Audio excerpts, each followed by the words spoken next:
Brought to you by TechnoSpark 20 series smartphones.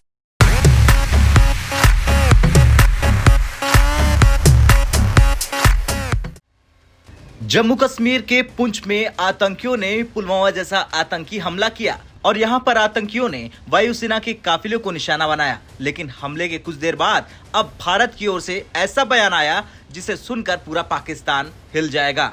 दरअसल भारत की ओर से पीओके पर ऐलान किया गया। खुद केंद्रीय रक्षा मंत्री राजनाथ सिंह ने कहा कि भारत पाकिस्तान के कब्जे वाले कश्मीर यानी पीओके पर अपना दावा कभी नहीं छोड़ेगा, लेकिन इसे बलपूर्वक अपने कब्जे में करने की आवश्यकता नहीं पड़ेगी, क्योंकि इसके लोग कश्मीर में विकास को देखने के बाद स्वयं इसमें शामिल होना चाहेंगे। जम्मू कश्मीर में जमीनी स्थिति में काफी सुधार हुआ है और एक समय आएगा जब केंद्र शासित प्रदेश में AFSPA की आवश्यकता नहीं होगी। हालांकि रक्षा मंत्री ने कहा कि यह मामला केंद्रीय गृह मंत्रालय के अधीन है और वो उचित निर्णय लेगा। उन्होंने आगे ये भी कहा कि जम्मू कश्मीर में चुनाव भी जरूर होंगे, लेकिन उसके लिए कोई समय सीमा नहीं है। मुझे लगता है कि भारत को कुछ नहीं करना पड़ेगा। जिस तरह से जम्मू कश्मीर में जमीनी हालात बदले हैं, जिस तरह से क्षेत्र में आर्थिक प्रगति हो रही है और जिस तरह से वहां शांति लौटी है, मुझे लगता है कि पीओके के लोगों की ओर से मांग उठेगी कि वे भारत के साथ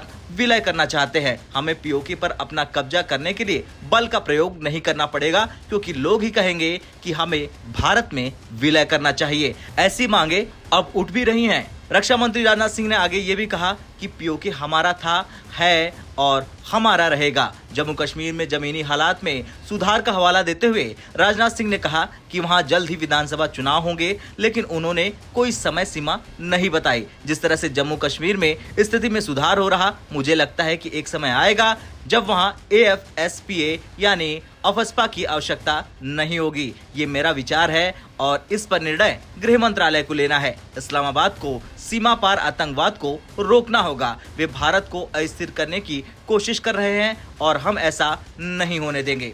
बता दें कि ये बयान रक्षा मंत्री का तब सामने आया जब कल आतंकवादियों ने भारतीय वायुसेना के काफिले पर हमला कर दिया और अब भारत के सुरक्षा बल आतंकियों को उनके बिल से निकालकर ठोकेंगे और पूरी दुनिया देखेगी कि भारतीय सुरक्षा बल कैसे आतंकियों को मारते हैं। लेकिन अब जिस तरह से रक्षा मंत्री का बयान पीओके पर सामने आया, उसके बाद देखना तो ये होगा कि क्या आतंकियों को मिटाकर भारत पीओके पर लहराएगा तिरंगा। आपका क्या कुछ कहना है पीओके को लेकर और रक्षा मंत्री राजनाथ सिंह के बयान को लेकर? कमेंट कर जरूर बताएं। ब्यूरो रिपोर्ट, भारत तक।